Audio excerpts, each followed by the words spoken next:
I'm turning 32 next month, and I generally feel so lost in the sauce and feel like I'm failing at life. At one point, I was making more money than I ever had, married the love of my life, was living in a different province, and generally felt like life was just starting to look up after nursing school, and it literally came crashing down in less than 6 months. A lot of men can take attitude from another man before they can another woman. Like, if they get in an argument with one of their male friends, they'll be like calling them the next day. They'd be like, yo, you all right, bro? You still mad at me? But like, if a woman catch an attitude, you have to replace her. It basically is about how men use women.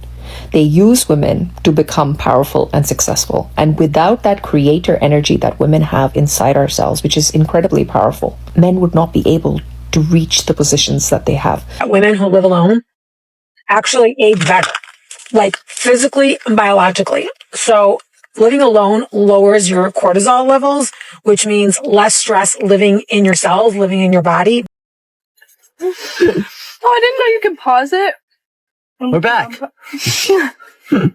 Looking out the door, I see the rain fall upon the funeral mourners, parading in a wake of sad relations as their shoes fill up with water. I'm still about to throw up. Maybe I'm too young. This video is about women sharing their relationship experiences, their breakup stories, and reasons why some of them have chosen not to be in relationships anymore. Let's hear their stories. If the shoe fits, wear it. But I noticed a lot of men can take attitude from another man before they can another woman. Like, if they get in an argument with one of their male friends, they'll be like calling them the next day. They'd be like, yo, you all right, bro? You still mad at me? But like, if a woman catch an attitude, you have to replace her. It's like you lower her value from the rip because you never looked at her emotionally anyway. You looked at her as a tool to be used anyway. But it's like a lot of heterosexual men wonder why their sexuality get questioned. And it's because women are watching y'all literally be submissive and bond and say sorry to other men before you can do that to a woman that you supposedly want to pursue. And this is how women know that you do not want them emotionally and love them and want to understand them. Y'all talk about why do women nitpick with their attitudes? To see if you're going to unconditionally love them the way you did that male friend you fought 5 times and you still cool with them. And y'all cussed each other out and called each other bitchs because y'all didn't like the same Dragon Ball Z character, or y'all got in an argument over the video game, or y'all don't like the same sports player. Y'all called each other all these different names, and the minute your woman call you out your name once, you want to replace her because you never loved her. And I noticed that's a big generational curse from men. Once again, if the shoe fits, wear it. We're not talking about women here because I know that there are some people who are unemotionally available, period, and they use that to nitpick at men. We're not talking about that. We're talking about the biggest generational curse laid upon men is that they do not know how to emotionally communicate with a woman, and they will be submissive to other men and say sorry. But when it comes to a woman, this is how they know you don't love them, because the minute they want confrontation, you don't want them. But if another man has confrontation with you, you will try to compromise with him because you know it could get down to you being punched in your fucking face. But with a woman, you rather not submit because you know you can win. And that's weak, very weak, because you will always be alone and never have a queen. Until then, TikTok signing out. My 8-year relationship ended, but I didn't tell you the full story because I wasn't ready to share that with the world. But now I am. Over a year and a half ago, we broke up. He was someone I thought I'd spend the rest of my life with. But instead, we said goodbye and became strangers again. And what no one tells you about starting over at 30 is that it's probably one of the loneliest paths you'll walk, because a part of you will always feel like no one truly understands your pain or why you left. So there I was, heartbroken, terrified, and the loneliest I've ever been. For the first time in 8 years, I had to learn how to be alone again. So I made a decision to date myself, and one solo date turned into a promise to myself that I go on 100 solo dates. And now we're at 46, which is almost halfway to 100, and a lot of you guys were there for the first date. So there's something I haven't shared about my breakup that I want want to. That is that I was supposed to be. 多希望是一个你，是快乐，是最幸福的，是一次能微笑着。 The older I get, the more I feel like I'm not supposed to be in a relationship. And I don't say this for like pity, but it's like I don't know how to love like a normal person. It's like I always feel too much of everything. I feel whenever I start feeling something for someone, I go insane and I don't know how to stop it. And I just don't think I'm meant for love or a relationship or anything that makes me feel insane. I don't think that's what I was meant to do. Sometimes I feel like I'm in this world to teach and show others love, but not ever receive it. I feel this so much. Outside of relationships, I feel like I'm so healthy. But when I'm in one, I feel like I go insane and become too much. I'm in the same spot. I feel like the universe is telling me I need to be alone and love myself, but I'm so much a lover girl. Same bro, I'm intense as F. No one can handle the love I have except for myself. So I just be loving myself now, and I'm pretty peaceful, low-key, but sometimes lonely. Just because you feel deeply doesn't mean you're broken. You need someone who is going to lead from a place of curiosity and self-integration, not reaction. Just gotta find the guy who knows how to speak your language. I literally have told my friends this after this last heartache. I feel like I'm a foster girlfriend. I'm meant to be in this world to show them how to love for their person, but never meant to find my person. I love and love hard with everything I have. You could be struggling with limerence. Some of us experience strong attachments very quickly, which can be dangerous if the other person is someone we maybe don't know as well as we should, or we simply haven't known long enough to reciprocate how we are feeling. There's a certain level of healthy boundaries and attachment needed to navigate dating when you experience limerence very strongly like this. I'm still learning, and my heart goes out to you. Always center yourself and your dreams and let others fill the gap, not the other way around. I'm turning 32 next month, and I generally feel so lost in the sauce and feel like I'm failing at life. At one point, I was making more money than I ever had, married the love of my life, was living in a different province, and generally felt like life was just starting to look up after nursing school, and it literally came crashing down in less than 6 months. Found out that I married a monster and ended up divorcing him, moving back to Toronto. People got sick in my family. I was trying to readjust. I went from travel nursing, making a lot of money, to being a staff nurse, to being more burnt out than I have ever been in my entire life. And then what do you do when you want to solve burnout? I tried to build an app, became a tech founder, won some awards, went to conferences, and really quickly realized that I was burning out while trying to solve burnout at the same time. So I really had to stop. Then when I felt like life could not get any worse, it did. They found lesions on my brain, then lesions on my spine, and guess who now has multiple sclerosis? Me. And I'm still adjusting to that diagnosis, so don't ask me any questions about it because I don't even know if I processed it yet. Then in the midst of all that, guess what happens next?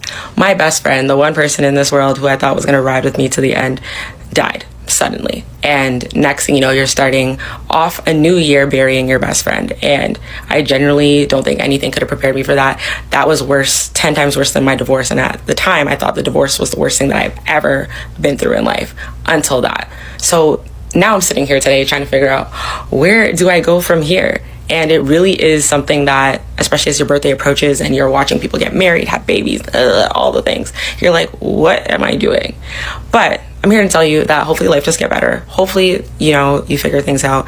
And I'm still figuring things out. All right, so our wedding day was September 4th, 2021. And by the following day, while we were supposed to be honeymooning, he was explaining to his ex, who had been a problem, a thorn in my flesh, because it was in my own flesh, a thorn in my flesh during that relationship. And he had promised me that he was going to cut her off and everything in between. Now, wedding day was September 4th. September 5th, he was explaining to her why he married me, kind of apologizing and glossing over it. When I confronted him, he just wants to make her feel good because she's been crying. How is that your problem? As if that wasn't enough. A week later, I was working because I used to work till midnight that time. And I was at work when he was on video call with this same ex. When I confronted him, he said he cannot cut her off This is someone that I promised before. He said he couldn't cut her off. When I spoke against it, I told him, look, you have to focus on this marriage now. This is not a joke. He said, after all, I had a child before. Now, this ex also had a child before, but somehow she was more special than me for whatever reason. And this and that. What on top, I know I had a child before. Like, what does that have to do with anything? As if that was not enough. He now started talking about how my father did not tell him that I had a child before. And I'm wondering, what does my father have to do with that? I was the one who had the child. And I told you, I even gave you details about everything that happened. And here you are talking about how my father did not tell you I had a child. Like, what was my father's business in this whole thing? And I've asked people, and people said my father is supposed to have told him. And I'm like, did these people who told you my father should have told you, did they tell you why my father should have told you that I had a child before? Guess his response.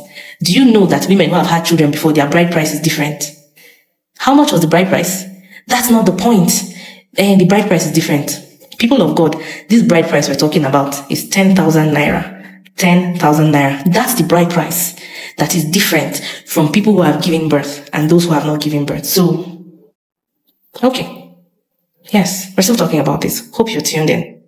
Okay, so I heard this really interesting study today that women who live alone actually age better, like physically and biologically. So living alone lowers your cortisol levels, which means less stress living in your cells, living in your body, better sleep, much stronger immune system, less inflammation. And here's the wild part. It activates genes linked to longevity and cellular rejuvenation, meaning peace isn't just emotional. It's all about anti-aging.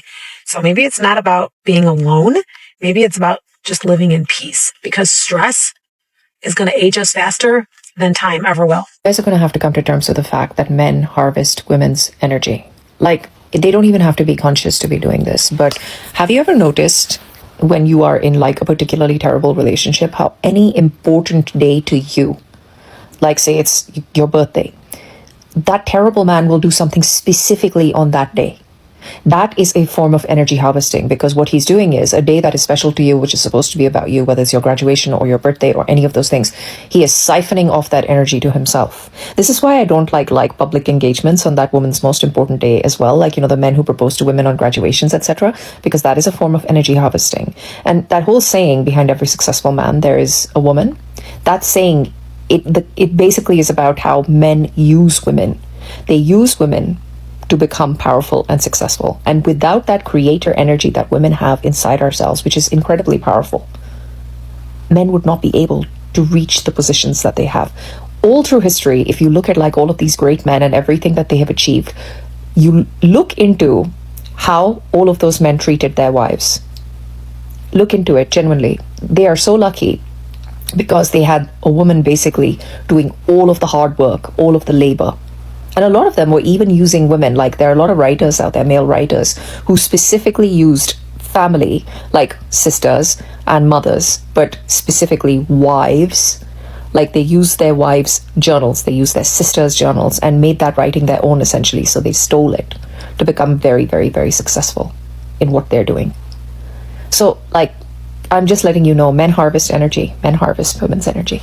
This is definitely about women's experience with men, more about sad relationship experiences with men. Men often make it difficult for women to connect with them in relationships. I guess the problem is with how men view women and relationships. Many men out there value their male colleagues, their male friends, more than they value the women they are in relationships with. They have this mindset of brotherhood, sticking together, bro code, men above all. They are willing to always choose their fellow men over the women they have intimacy or they have children with. In addition to that, some of them also have this mindset of usage. They are not to build connections with, but to be used. So imagine dealing with someone or group of people with such mentality. It will definitely trickle down to them mistreating and maltreating the women they have in their lives. It's easier to treat someone nicely when you see them as humans, but it's difficult to treat someone nicely when you don't acknowledge them as humans. The latter is the case with many men out there. The biggest problem with relationships when it comes to a man and a woman is heavily on the perception, their understanding, interpretation of what relationship means to both genders. Women approach relationships from their own understanding. They extend themselves into relationship. What do I mean? The way they want to be treated as humans, they extend that into the relationship because they want to be treated nice, they want to be seen as a human being, they want to be respected. They apply that onto the man they are in a relationship with without even thinking if that's exactly how the man is, if that is what he wants, if that is what he wants to get out of the relationship. And when they don't get their gestures reciprocated, it becomes a problem. They get hurt in the process. It leads to resentment. Understanding what relationship means to the man you're dating and why he's dating you will save you from a lot of headaches. I understand that some men are very performative and they don't tell truth. If a man is in the relationship just to sap your energy, get from you, use you, I don't expect him to be honest with you when you ask him why he's dating you, what he stands to gain out of the relationship. All these make it difficult for women to have good relationships with men. Personally, relationship should be approached with the mindset of business partnership. From the get-go, you lay it all down on the table. You talk about what you want out of it, what you don't want, what you cannot take, and what you're willing to take. The moment they break the rule, you use the door. And this is the approach a lot of men pursue relationship with. The moment they stop getting the benefits they got into that relationship for, they are done. They lose interest. Straight to the point, not cutting corners. Women should learn how to not get into relationships with emotions. No, be logical. Logic is the key word. Get into relationship with logic, with business mindset, because that is what men are doing. If you have to win this game, it's either you're not playing or you beat them at what they're doing. Relationships should be enhancing you, not draining you. Before you get into a relationship, write out what you aim to get out of that relationship. This is practicality. Don't let anyone tell you you're being too materialistic, you're doing too much. No. Why should you get into a relationship with someone that you know is going to drain you? Are you trying to tell me that when you get into a relationship, you have expectations of someone cheating on you and someone maltreating you? No. So as a human being, you should have your expectations when you're getting into a relationship. This is what you're expecting from your partner. This is what you expect to get from that relationship. And if that your partner is not coming forth, it's time for you to leave. Don't make excuses. But if you decide to approach a relationship from a place of emotional connection from the get-go, you will be the one at the losing end. Honestly, start off relationship with the right approach. If the physical connection is there, good for you. If you think you need to build a connection, good for you. But do not operate from a place of emotions. You cannot say you love someone, you care about someone, and the person is talking down on you, cheating on you, and you're still there praying for the person. Is everything okay with you? It is very clear to us that men drain women because women always overcompensate in relationships. We feel like it's our responsibility to fix a man and fix a relationship. No. So when you're always giving, always pouring into a man's cup, you will end up being drained. The man will end up using your energy to achieve whatever he wants to achieve. Like I said, it's clear that men sap women's energy, and a lot of women thrive better, they do better, they excel better without men. Being alone is also a healing process for a lot of women. We see women glow after they leave men. We see some women lose their spark the moment they get into relationships. As a lady, protecting your energy should be your number one priority. Anyone, any human being, any relationship that is not serving you, use the door. It is not written anywhere that a woman cannot survive without a man. Thank God, the society does not have any rule that says a single woman should be stoned to death. No. Which means you can choose to be single. Yeah. I know sometimes you have to deal with loneliness and all that. You have to actively find a way to build your community to avoid that. Aside that, being single does bring peace of mind. A lot of peace of mind. I've read stories, I've heard people's testimony. It gives peace of mind. Relationship is not a do or die affair. Please let me know your thoughts in the comment section, and I will see you all in the next one. Thanks for watching.